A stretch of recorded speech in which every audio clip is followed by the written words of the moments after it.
Alguns falam assim, é completamente diferente o PGR do antigo PPRA. O PGR é um programa que apresenta de forma ordenada os riscos ocupacionais identificados. O PPRA também é um programa que apresenta de forma também ordenada e estruturada, da mesma forma, os riscos ambientais. Então, o PGR, riscos ocupacionais. O PPRA, somente os riscos ambientais. Mas não é a mesma coisa, professor? Sim, mas a gente vai ver no decorrer que quando a gente fala de risco ocupacional, abrange mais tipos de risco do que o PPRA abrangia, tá? Continuando, analisados e avaliados, e no PPRA era antecipação ou reconhecimento avaliado, então é a mesma coisa, né? De um estabelecimento, bem como as ações preventivas e corretivas que precisam ser adotadas no PGR. Agora, no PPRA, bem como as medidas de controle que precisam ser adotadas. Ou seja, tanto o PGR quanto o PPRA é um documento que trabalha com prevenção e proteção. Percebe que a diferença entre um e outro é minúscula, não é tão grande assim na teoria, certo? Então, vamos continuar. Similaridades agora.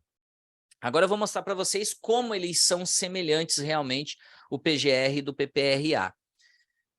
O PGR trabalha com identificação de perigos e lá no PPRA ele se chama antecipação e reconhecimento, mas é a mesma coisa, certo? Você identificar perigo e você antecipar e reconhecer um perigo não é a mesma coisa? Sim. Depois, o PGR trabalha com avaliação de riscos. Lá no PPRA também era avaliação, certo? Mas não especificava se era risco, se era perigo, enfim, aquela confusão que eu falei para vocês da NR, que por vezes ela fala avaliação de perigo, por vezes ela fala avaliação de risco, tá? Depois, medidas de prevenção no PGR, né, que é o nosso segundo item, e no PPRA falava medidas de controle. Ou seja, você percebe que o PGR e o PPRA, teoricamente, eles são praticamente o mesmo documento, a mesma coisa, só que as diferenças estão aqui, ó. O PGR trabalha com risco ocupacional e o PPRA com risco ambiental. Os parâmetros da NR15 para o PGR do PPRA também são diferentes. O PPRA trabalhava também com NR9, o PGR também, mas existe essa diferença de parâmetros, tá? Os critérios de risco adotados para o PGR são muito mais aprofundados e muito mais complexos, mais objetivos do que o PPRA tinha. O documento base também é diferente e a revisão também é completamente diferente. PPRA era aquela coisa que você assinava, metia na gaveta e não existia revisão, ele tinha uma validade de 12 meses. Né? Então, o empregador entendia assim, se ele vale para 12 meses, então tá aqui, tá válido ainda, botava na gaveta e só mostrava para alguém se fosse pro fiscal do trabalho lá, senão não mostrava para ninguém. Já a revisão do PGR, sim, ela dá a opção de ter uma validade de 2 anos, não é isso? Tem uma validade de 2 anos do PGR, porém com várias ressalvas, né? Se houver um acidente, tem que mudar o PGR, se houver uma mudança de layout, tem que mudar o PGR, se houver um afastamento, tem que mudar o PGR, se houver... Então, o PGR, na verdade, ele precisa de uma atualização quase que constante.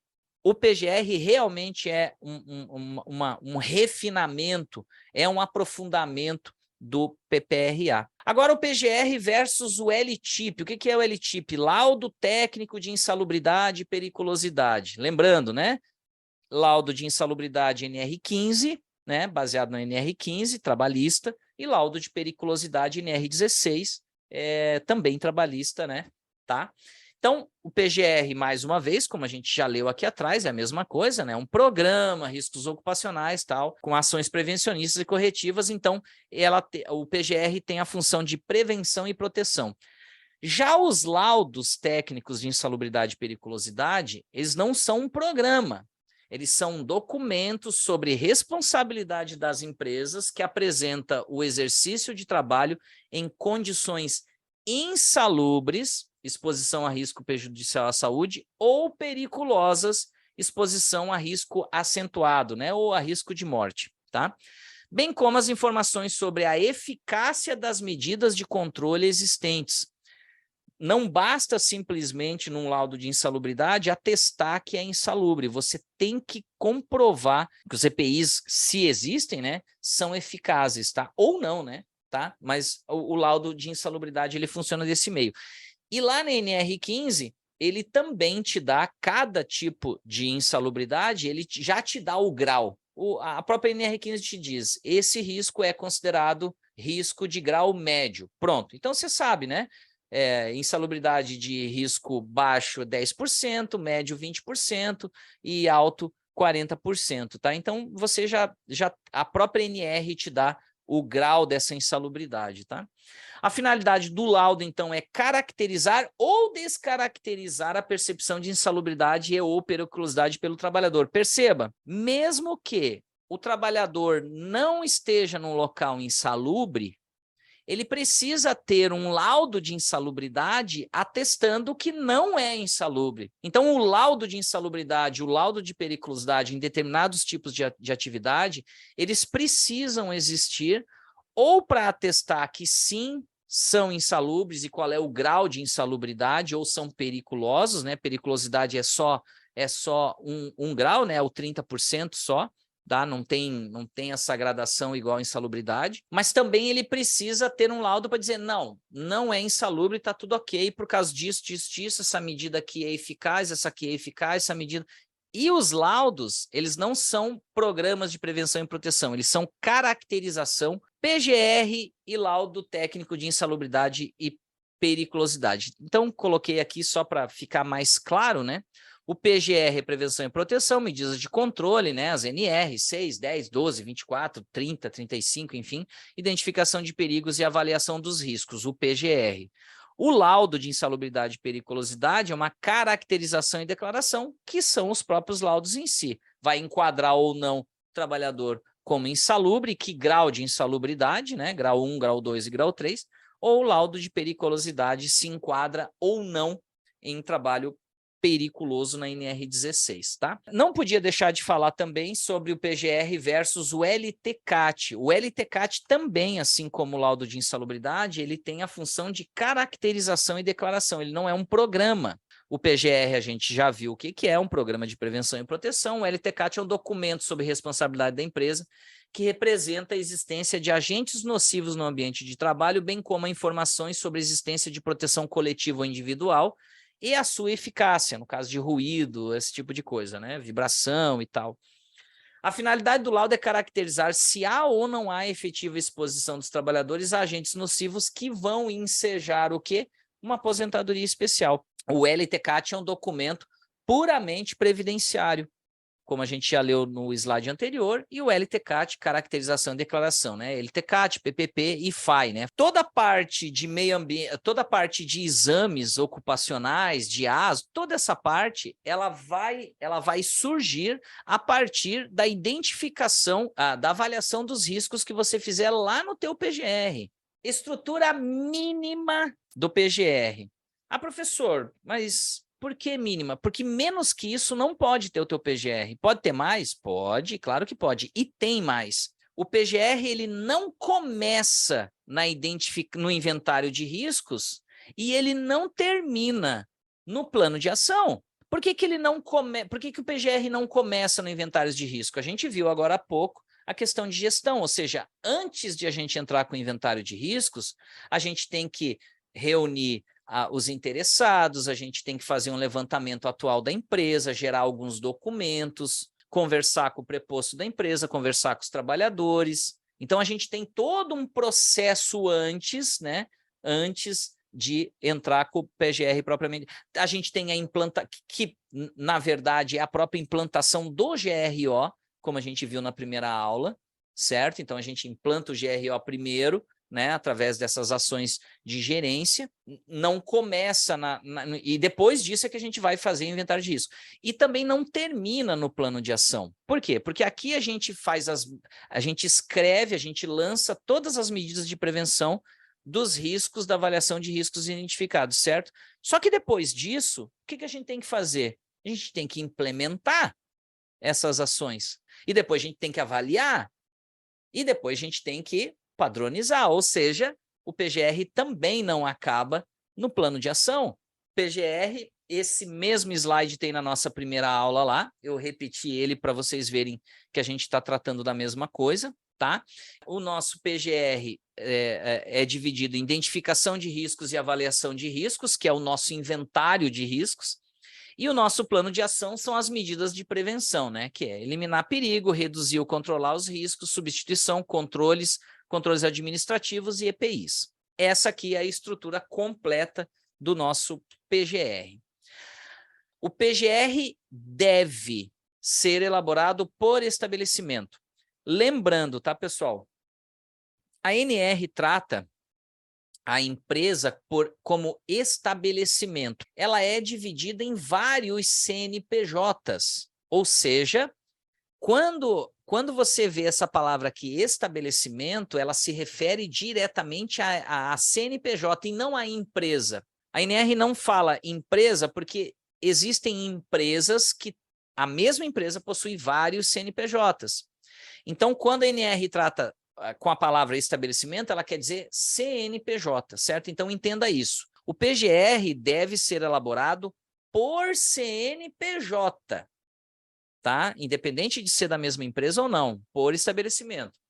Mas a critério da organização, ou seja, né, da empresa, o PGR pode ser implementado por unidade operacional, setor ou atividade. Então, a empresa X, né, PGR no estabelecimento 1, ou seja, no CNPJ 1, PGR no estabelecimento 2, ou no CNPJ 2, e PGR no estabelecimento 3, ou no CNPJ 3.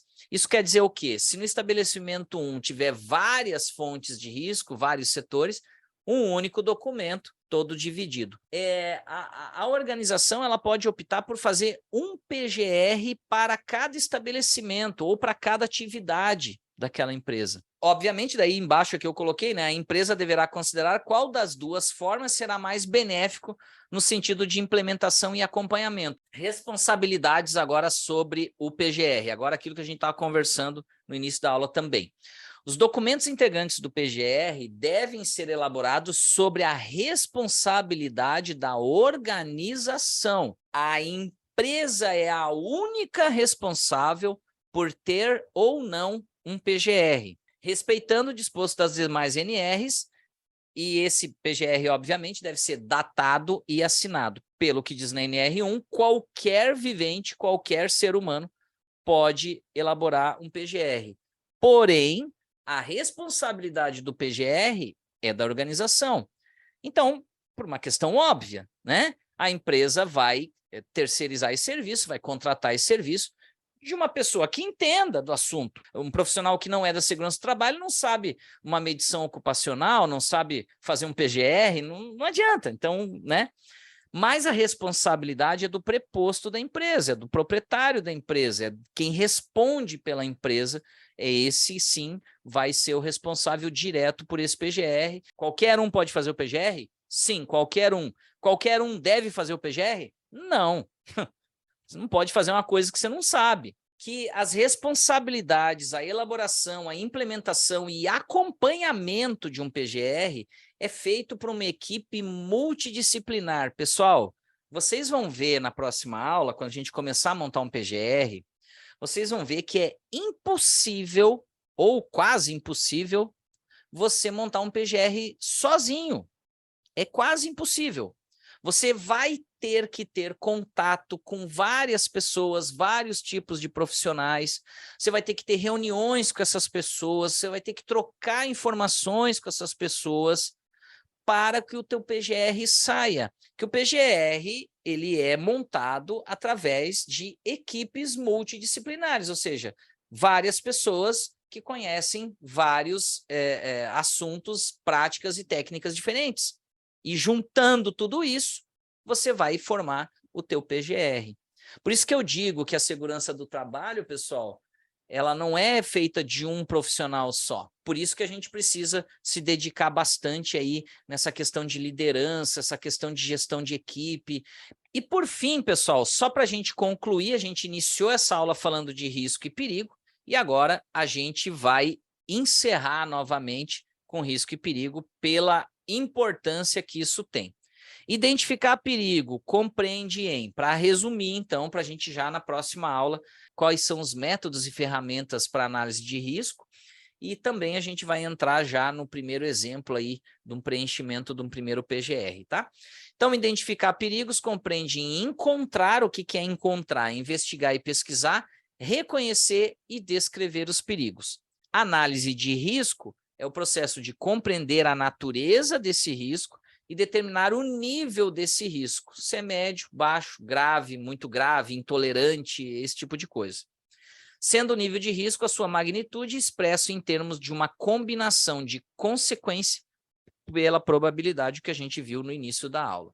Então, a gente começa com perigos, né? Voltando aqui, né? Então, perigos, tá?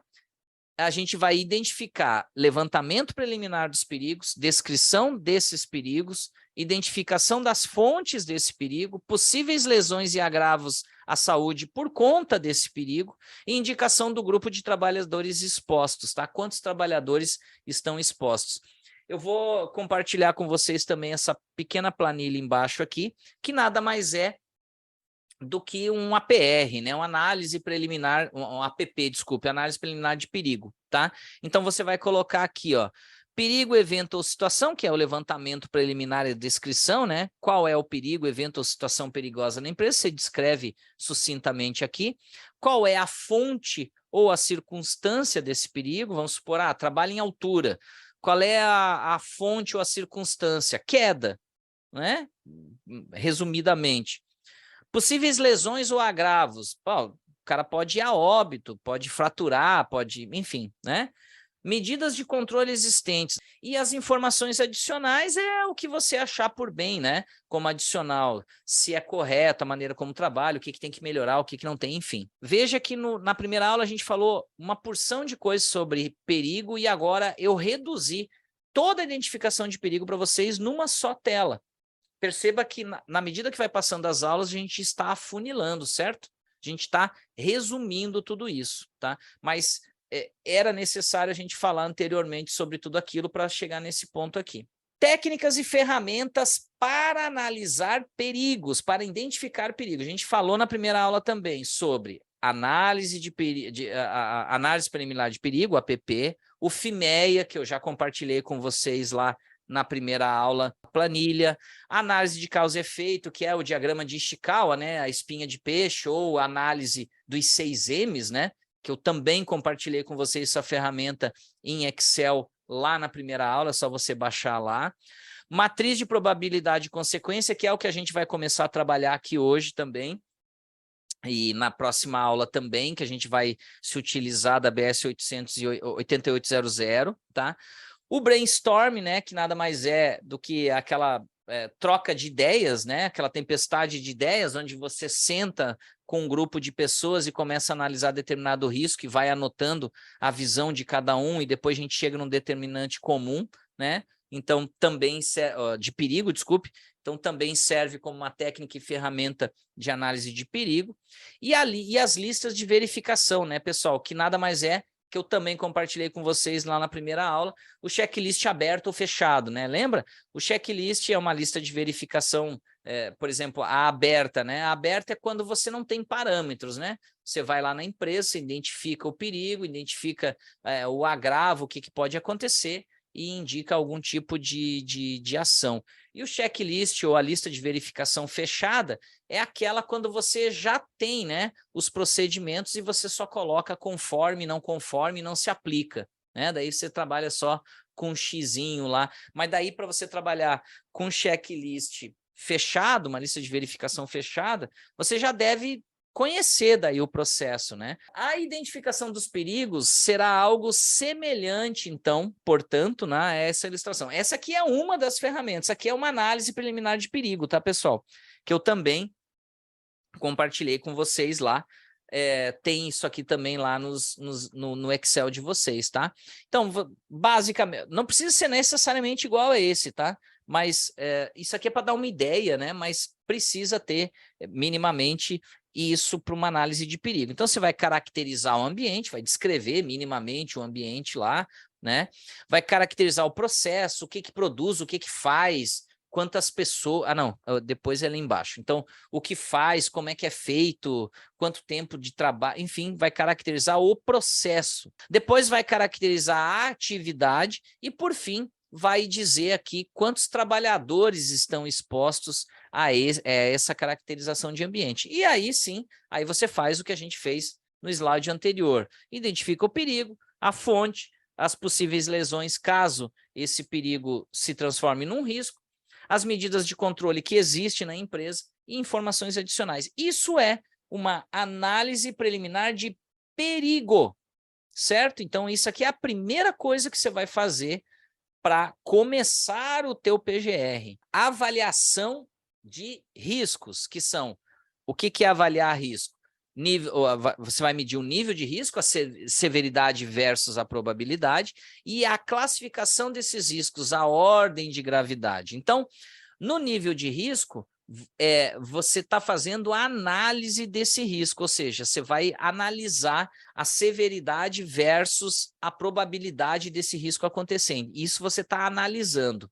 Depois que você já analisou, você vai dar uma ordem de gravidade, ou seja, você vai dizer se esse risco, pelo cruzamento ali da severidade com a probabilidade, você vai dizer se é um risco leve, se é um risco moderado, se é um risco intolerante, se é um risco grave. Essa estimativa de severidade e estimativa de probabilidade vai depender do tipo de método que você se utilizar, tá? Eu estou mostrando aqui um, que é o BS 8800. Inclusive,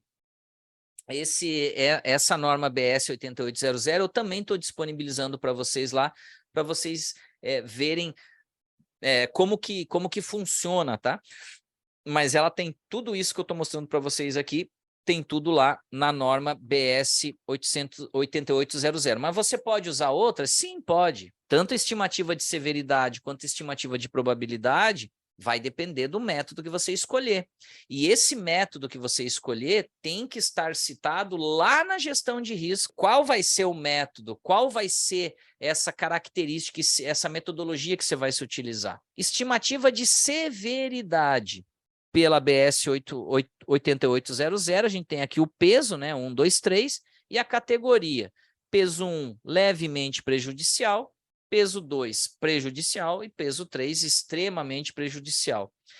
Essa severidade vai multiplicar com a probabilidade disso acontecer. Qual é a probabilidade que tem desse trabalhador realmente cair, né? Então, 1 vai ser altamente improvável, ou seja, quase impossível um trabalhador cair de altura, improvável ou provável que o trabalhador caia de altura em 3. Então, você vai pegar esse peso, multiplicar por esse, e o resultado, segundo a BS 8800, vai dar o nível desse risco, né? Existem várias matrizes de risco que você pode se utilizar. Isso aqui é só para você entender qual que é o mecanismo de uma matriz de risco, que isso aqui sim vai lá dentro do PGR, tá? Aquela matriz de risco ali, ela vai nos servir para nos dar a prioridade de mitigação, a prioridade de ação. Tudo isso vai me dar o quê? Vai me dar a oportunidade da tomada de decisão. Mitigar é um risco, normalmente é mitigado quando é classificado como alto ou extremo. Então, se lá naquela minha planilha de alto ou extremo, eu tenho que mitigar. Depois, compartilhar. Um risco normalmente é compartilhado quando é classificado também como alto ou extremo, tá?